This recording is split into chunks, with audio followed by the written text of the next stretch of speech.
welcome to Stay Alive with Church Alive. And this is your host and president of Church Alive Development Corporation and the bishop of Church Alive Community Church. And this is a very special program, and I'm excited because I have my doctor, my friend, my partner. In so many ways, we have done some magnificent things in improving the lives of the people of the Bronx. And I want to let you know that we believe here at Church Alive, and along with Dr. Thomas O'Brien, a holistic approach to the gospel, because God is not only concerned about our spiritual needs, but he's concerned about our physical needs as well. And that's where the partnership with Dr. O'Brien and I came together. Dr. O'Brien is my physician for now. I came from how many years? I would say over 30 years. And we have done medical workshops and reached out to the community. And we worked so close together that folk thought that Dr. Tommy O was a minister. And that's beautiful because we blend, because the people that we deal with, they're blended. They're blended spiritually and they're blended physically. And not only that, they have spiritual problems and they're physical problems. And that combination that we put together made so many people have life-changing experiences. And so I want to share with you someone that you've already known for back in the days as Ask Dr. Tommy O. Dr. Tommy O has won many awards. I was going through a whole sheet of them, but the highest award that he has received came through me, that you're going to hear about his ordination. And in the natural, the highest award he received was from President Obama. He was given the volunteer award for quality volunteer services. And he's going to tell you a little bit about some of the things that he's done. But most of all, we want you to know that he is an ordained doctor, a physician. Now, when I ordained him, the question is, who has ever been ordained as a doctor? And God said, wait a minute, I'm way ahead of you. I ordained Luke, and I made Luke an apostle.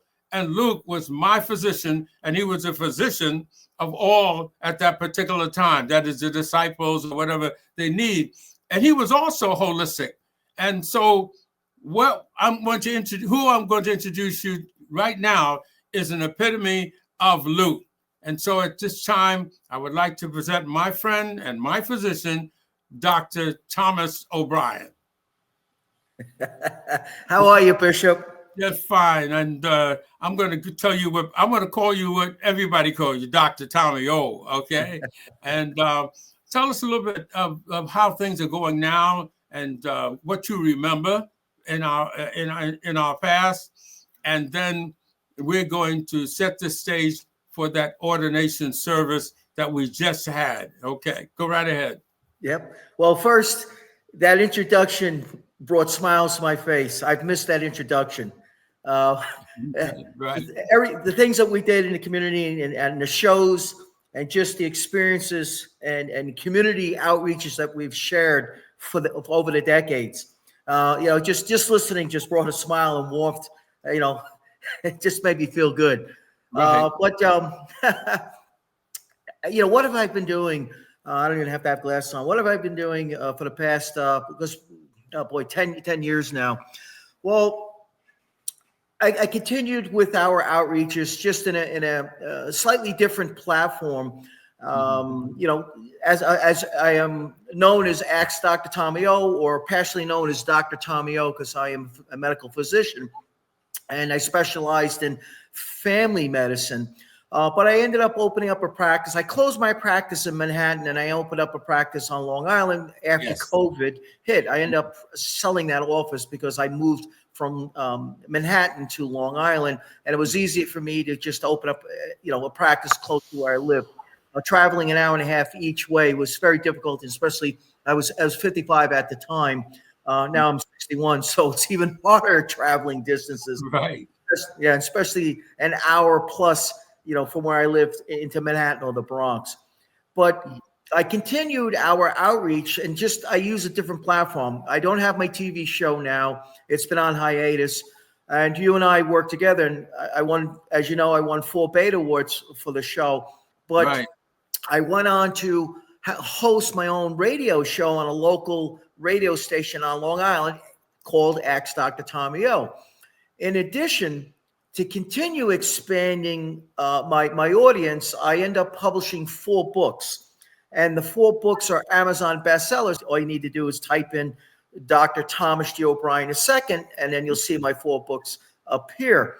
But with each book, I had a different topic, and those topics are of importance that we see every single day, which we can go through each book later on. Well, I want to just address one book in particular, because the Bronx leads to the state of New York, whole state of New York, in malnutrition. And you've written a book that directs our attention to that weakness. And I would like to talk about the nutritional problem, nutritional problem we know very well, because Church Alive is there providing that food and nutrition and clothing and all those kind of things.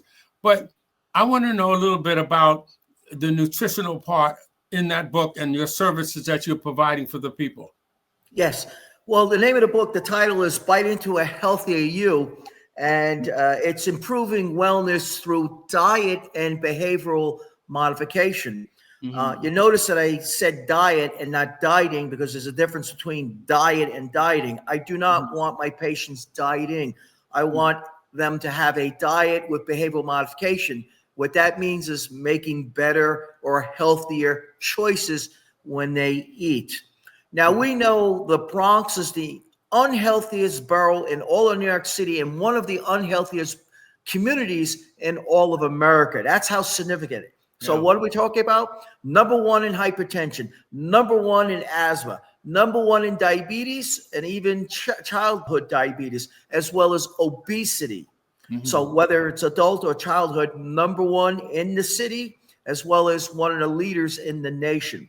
So I needed to address this, and that's how I wrote a book. Now, my background is I have a master's in clinical nutrition, and I went to New York Tech here on Long Island, where I have my 2 degrees, my bachelor's in biology, as well as my master's in clinical nutrition. I apply this knowledge every single day with my patients.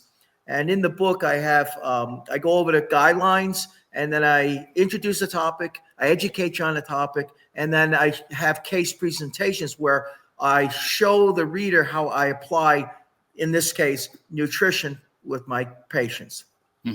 Now, we're going to be showing that book in a little while. We're going to put it up, and we're going to try to offer the opportunities to as many to get a hold of this book, because it's going to make a major difference in our continued life. And many of us need to know about nutrition, because food, even now, food is a big issue across the country. And so we're going to talk a little bit about that. We're going to pause, and because we're going to have part 2 coming up, and we're going to be talking in depth, not only on that book, but on the other books that you've written, and also some experiences that you've had with Dr. Birkett. Wasn't Dr. Birkett then, Reverend Birkett? We did some marvelous things and making the life improvement for so many people. And I remember Dr. O'Brien. Okay, you remember we did a health fair, and we were checking out children. At that time, folk didn't believe that children could have sugar diabetes. I think you remember that one. And, yes. the kids were coming in, and they were all excited and whatnot. And the parents, they didn't have no clue at the danger that their children was in.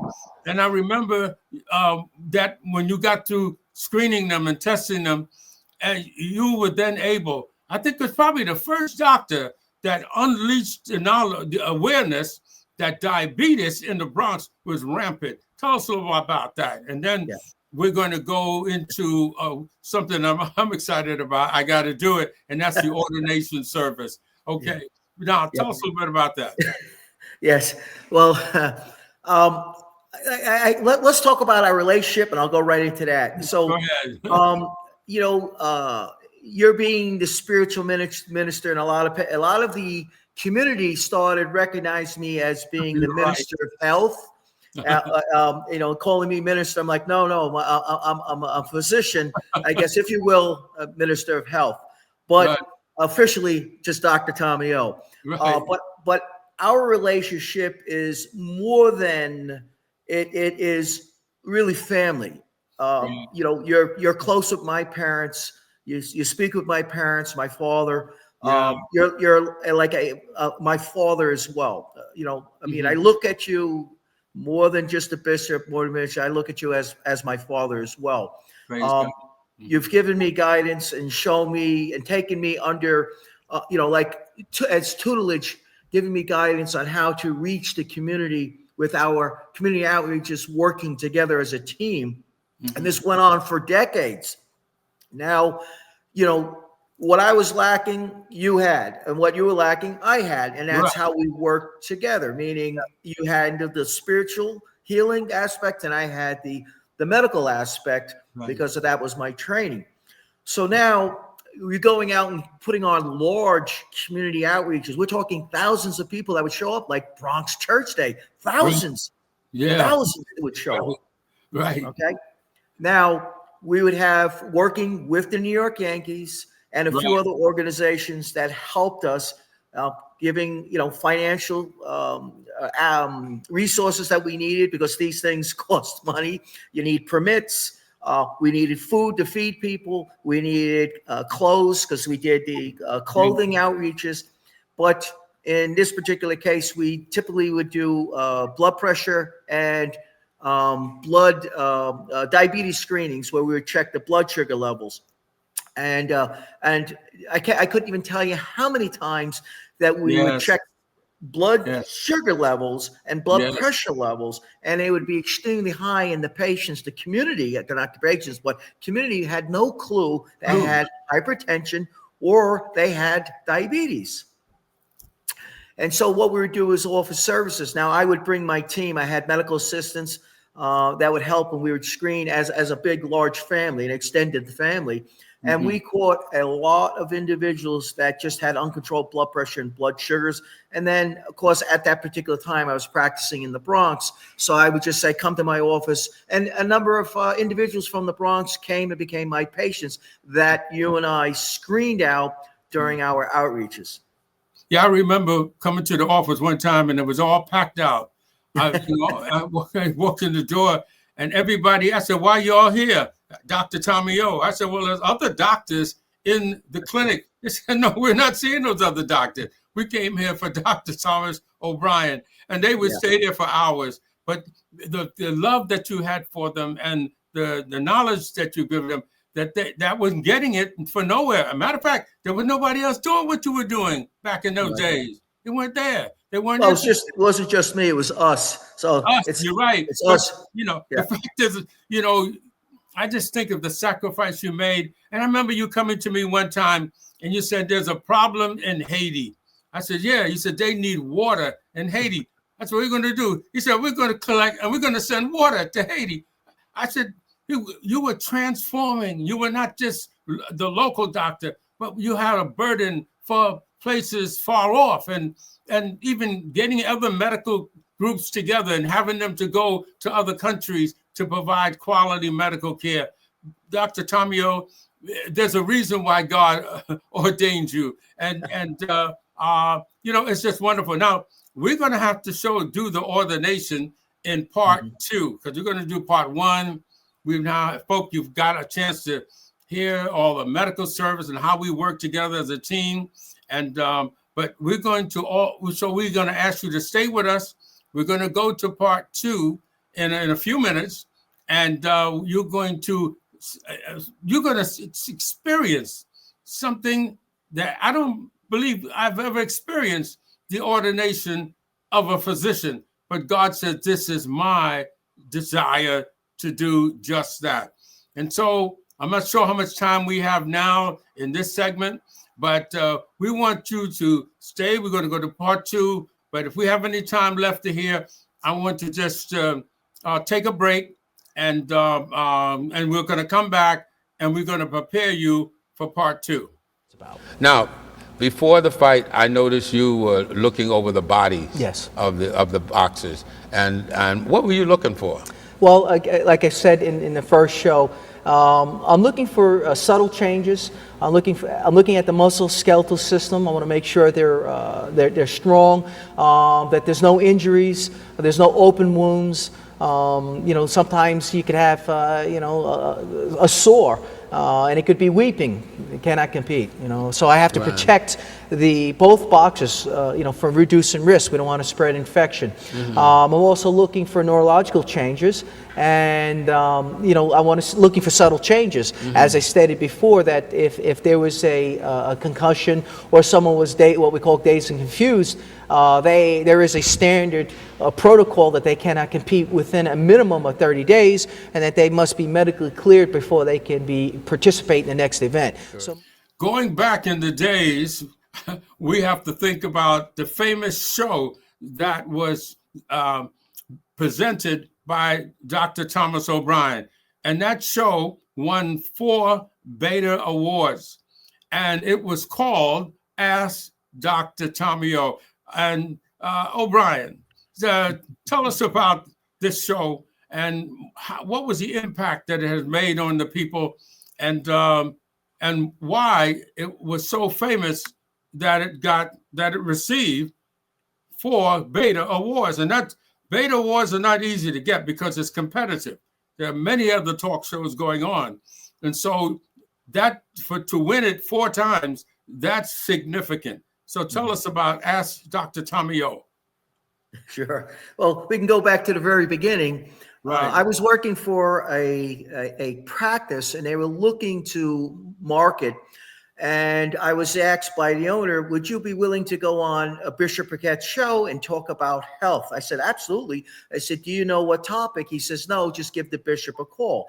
So I reached out and I gave you a call and introduced myself, and we had a nice conversation. And you said, I'd like to do hypertension. I said, okay.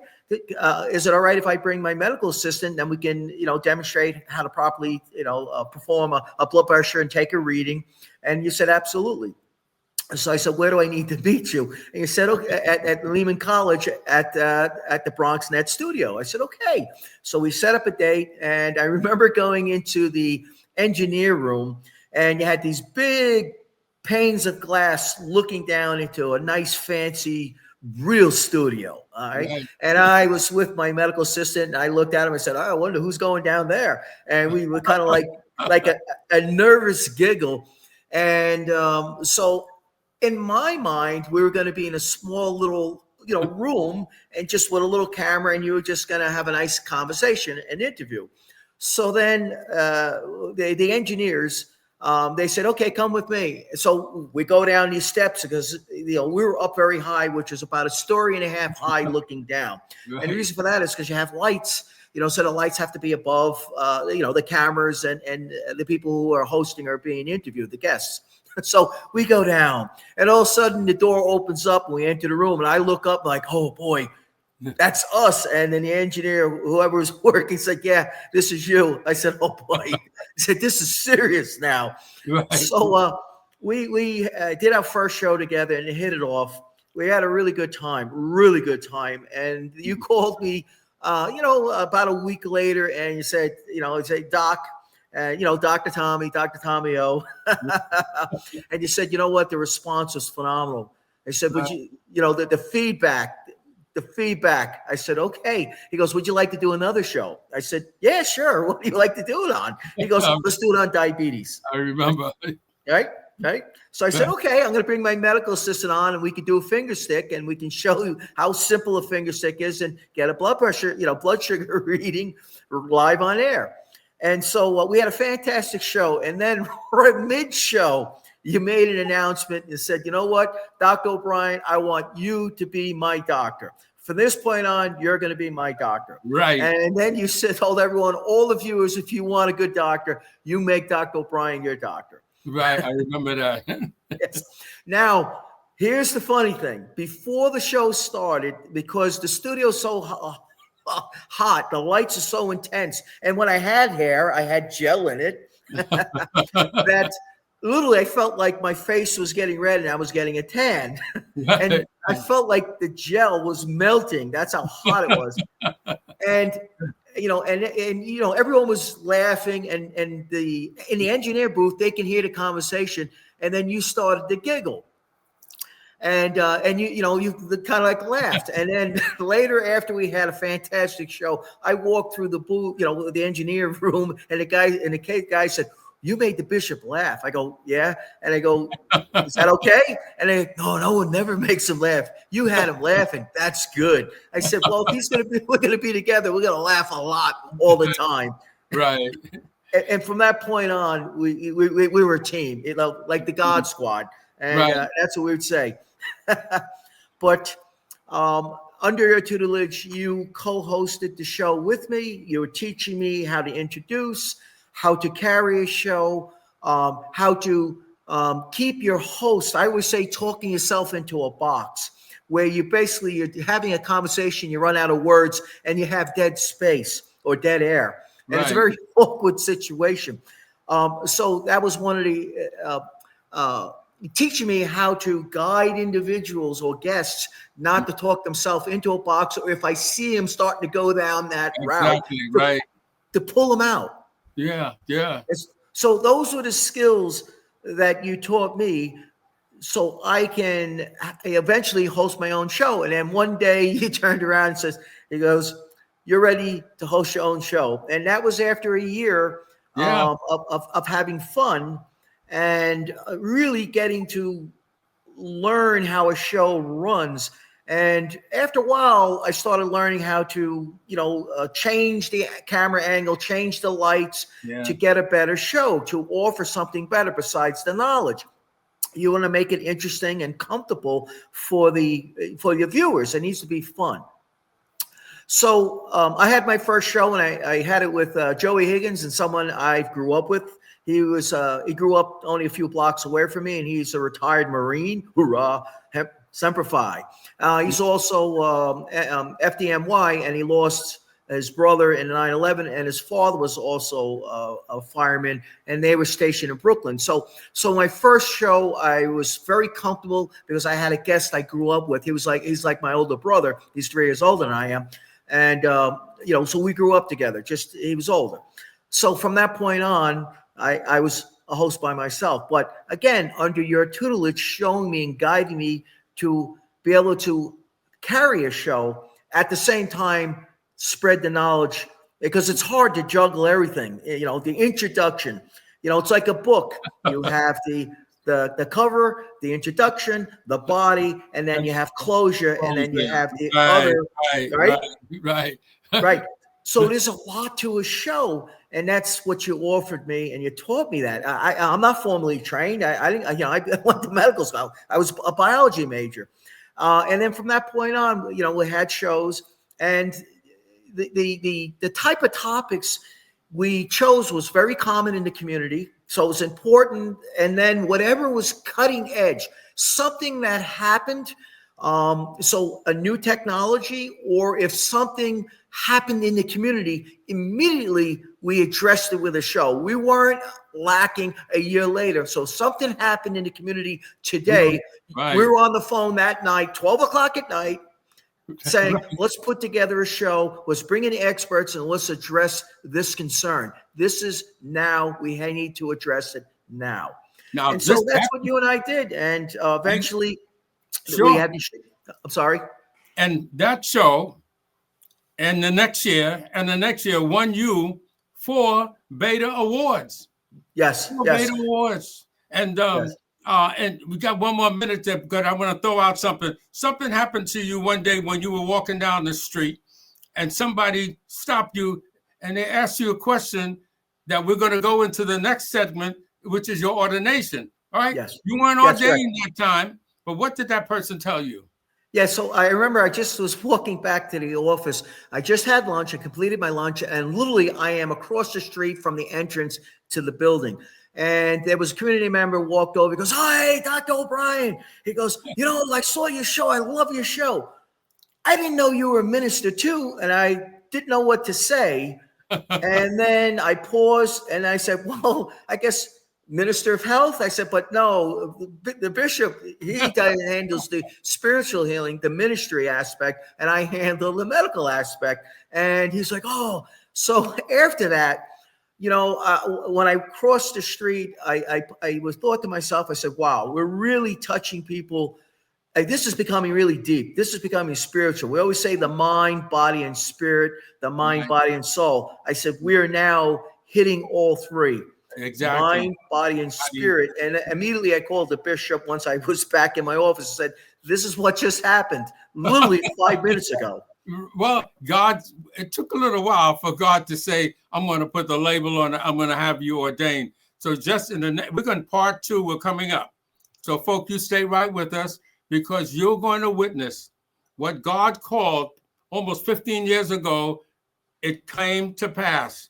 And Dr. Thomas O'Brien was ordained. He was ordained as a physician of God. And I want you to be with us as we're going to go into the ordination. And I know this is going to be something very unusual, because it never happened before. But God said it did. And I did it over 2,000 years ago. And so we're going to break away from everyone, and prepare you for part 2. In part 2, we're dealing with the spiritual move of God on this man, this doctor, this physician, over 20 years ago. God called what you're going to see. God called it back then, and now he has made it a reality. And so I also want to say to all of you that are watching, Thanksgiving is coming up, and we're doing our best to be able to make it possible for as many families as we can to have turkeys and to have food on the table. In spite of the President of the United States, we're going to do our very best. And so we need you to support this effort. We need you to make your donations. It's tax deductible, and we will accommodate you with a tax letter for your contribution.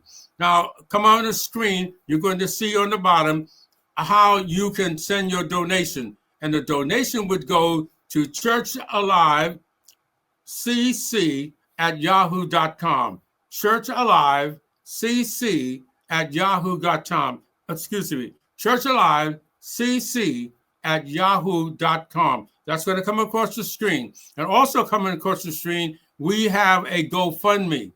And so we want you to please get advantage of this, because now food has become a real problem, not only in the Bronx, but across the country.